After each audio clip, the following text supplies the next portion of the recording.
All right, we'll go ahead and get started. I'm Clay Jackson, president of the Greater Grand Rapids branch of the NAACP, that's CLE, JACKSON. First of all, we know that this day has been, the community, the leadership in this community has been awaiting this for a long time.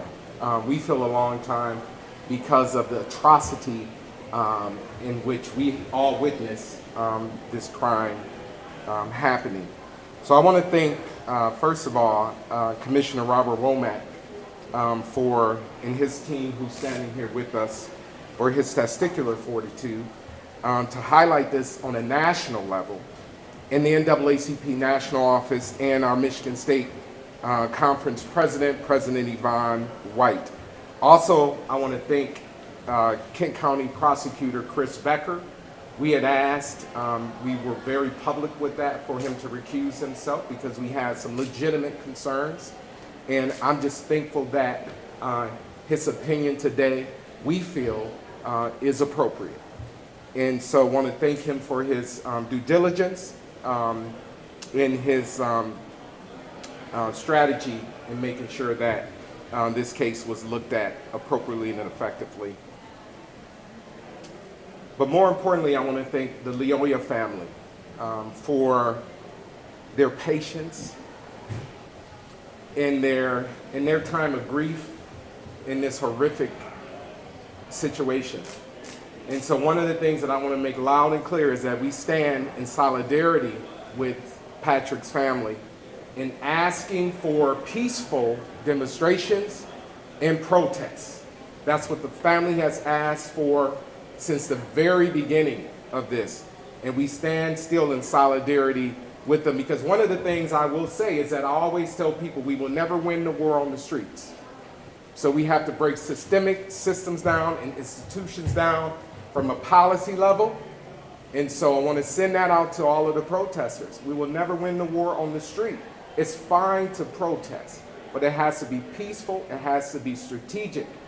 And at the end of the day, we have to make systemic changes. We have here today with us Elisa Nehemiah, also Honesty Hodges' grandmother, and I want to thank her for joining us. You all are very familiar with Honesty's case, and that's an ongoing case, and we're still supporting the family with respect to this systemic harassment and brutality from the Grand Rapids Police Department. So we are happy with the decision to indict Officer Christopher Schurr for the unjustified murder of Patrick Lyoya. There have been too many incidents where Black and brown lives have been lost at the hands of law enforcement, whose number one priority should be to protect and serve all citizens. Although this is a step in the right direction, we hope that all involved in this next phase will be unbiased, and ultimately Officer Christopher Schurr will be convicted for his heinous actions.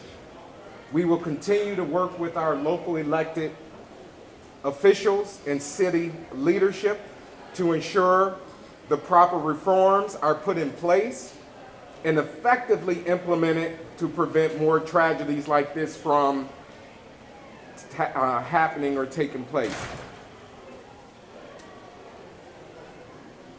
This has been a historical, in terms of GRPD, and not just GRPD, I think law enforcement agencies across the country, of harassment and over-policing of Black and brown residents in cities across this country.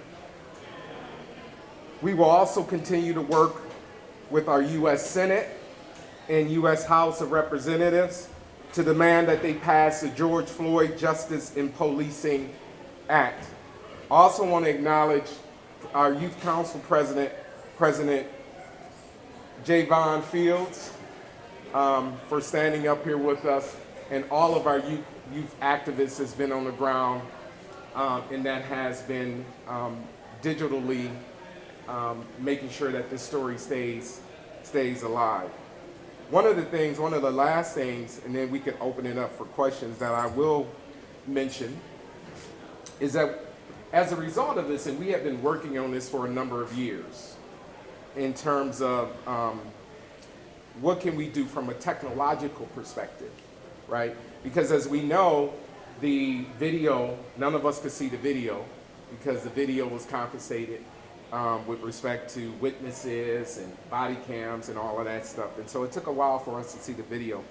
So we have been thinking about, from a technology perspective, what can we do to address that? So I want to say today that we will be launching a technological tool that will help individuals address a number of rights, not just from law enforcement, but a number of rights across the board.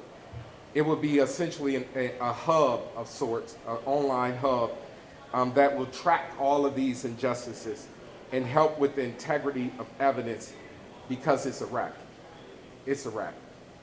So I'll open it up for questions. How confident are you that they will be able to get a guilty verdict here if this case is held here in Kent County? Because we just asked the prosecutor, is he thinking about moving this case? And he said, no, it's going to stay right here in Kent County. Well, that's one of the things. That's an excellent question. That's one of our concerns.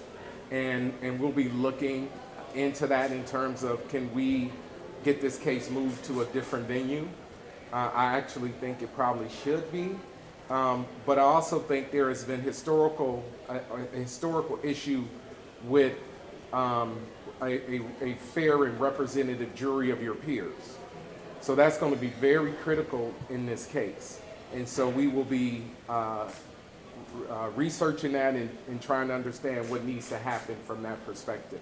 Because as I said earlier, it's about conviction, right? So the charges have been made, but it's about conviction. And these charges, what message does that send to the black community to see that an officer, a white officer that shot an unarmed black man is charged with second-degree murder? What message does that send to the black community? It sends a loud message. It sends let's be honest. We historically, we hosted, and Honesty's grandmother was here at the hearings that we hosted with the Michigan Department of Civil Rights, I believe in 2019, where we had almost 900 folks come out over a 9-hour period and talk about in-depthly the injustices that have been measured on community by the Grand Rapids Police Department. So we know that, right? So we know that. So I think this is a step in the right direction. And again, I applaud Chris Becker, the Kent County Prosecutor, for bringing charges, because I think that many of us were not confident that this would happen, even though when we looked at it from a legality perspective, we still were not confident that it actually happened, that it would happen, these charges, but we're glad. So it's a step in the right direction. Again, I just want to, again, echo my comments with respect to Chris Becker and him having the fortitude to bring these charges. So again, to follow up on that, what was your initial gut reaction to that second-degree charge being filed? I was shocked, to be quite honest. I was shocked. I was absolutely shocked, because I actually didn't expect that. I mean, just being in full transparency, I did not expect that. I did not. I knew it should happen, but I did not expect it for a number of reasons that I won't get into, in terms of relationship between the prosecutor's office, Grand Rapids Police, and the city leadership, and a number of other things. So I really, but again, we're thankful for Chris having that fortitude to bring the charges that we feel comfortable with. And so now we'll have to continue to fight in the courts. Do you plan on still talking with Becker? Because I remember that day when you did a press conference outside his office asking him to recuse himself, to step aside from this case. Are you going to still talk with him? Absolutely. Chris and I have a great relationship. We've worked on a number of things, and we partner on a number of initiatives. And I think on a number of things we see eye to eye. And so, of course, I'm going to talk to him. I'm going to talk to him about his decision. And in full disclosure, I have not contacted him because today has been busy. But moving forward, we absolutely will be talking with him. Did you, because I know he had said he had spoken to people outside of his office on what they should do. After that day of that press conference outside his office, did you talk to him again? I did not. I did not. Actually, I did not. We did not. We did not have any further conversation because at the end of the day, there was nothing else to talk about, really. So I respect Chris. I respect his legal acumen, and so we had the conversation a couple times about him recusing himself, and he made it very clear to us that he was not going to do that. And so we allowed, and we were very patient with the process, and we're here today with this decision. Do you feel there should have been additional charges? In the prosecutor's press conference, he said that he couldn't bring a felony firearm charge, citing a previous Michigan Supreme Court case that prevented him from doing so. Mm-hmm. Well, you know, our legal counsel actually is not here. He's stuck in traffic coming from Chicago. So I'm not going to get into the additional charges, but that's something that we will be, I'm sure in the coming days, we'll be having a conversation with Mr. Becker about as well. You said you were shocked about the charges. Aside from that initial reaction, do you feel like second-degree murder brings justice to this case? I think it does from a legality perspective because I knew that we couldn't do first degree. And so I think second degree is a good place. It is. I think it is. It's not manslaughter. So I think we looked at all of the legal elements in terms of first, second, third, manslaughter, and all of those things. So I think second degree. That's why I said I was shocked, because there's precedents also, and most of you probably know at the U.S. Supreme Court level, that speaks to a clear and present danger. And so that was one of the things that we were looking at as well, in that his opinion could actually be based on that Supreme Court law. But again, I think we are happy. We're pleased with Mr. Becker's decision or his opinion. And again, I just want to say this. Now the fight really begins because it's a fight in the courts. It's a fight in the courts. And so we will be fighting in the court system to hopefully ensure that there is ultimately a conviction. That's what it is. That's what President Obama said when he looked at policing and reformation across the country. One of the areas that he identified that totally needs to be reformed is the court system. So that's where our fight is now. And we're going to, again, stand by the family and stand by all of these families. You know, Honesty's Hodges family is still fighting for justice over an alleged mistaken identity of Honesty, 11-year-old, I believe at the time, for a 40-year-old white female. So one of the things that we will be doing as we move forward, our next step will be, and we already have drafted, our legal counsel has drafted the letter. We'll be sending that off tomorrow to Kristen Clark and Vanita Gupta at the U.S. Department of Justice, asking for a full pattern and practice investigation into the Grand Rapids Police Department. And so that's what we will be doing. We have met with U.S. Representative Brenda Lawrence with respect to that. We met with the U.S. Attorney for the Western District, Attorney Todd, with respect to that. We met with the Dana Nessel. And so that's what one of our next steps will be. Speaking about next step, I know you said you stand firm with the family on peaceful protest. There was a planned protest in front of GRPD tonight.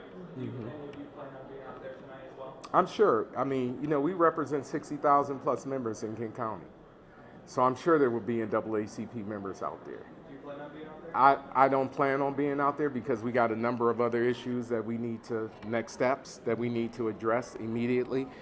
We are planning a meeting I believe on Monday with City Manager Washington, Chief Winstrom, and the Office of Public Oversight and Accountability to talk about the policy violations also that no one's talking about. And what message does this send to the police department to see these charges come against the GRP? I don't, you know, that's a great question. I can't recall if this has ever happened. Can anybody? I can't recall.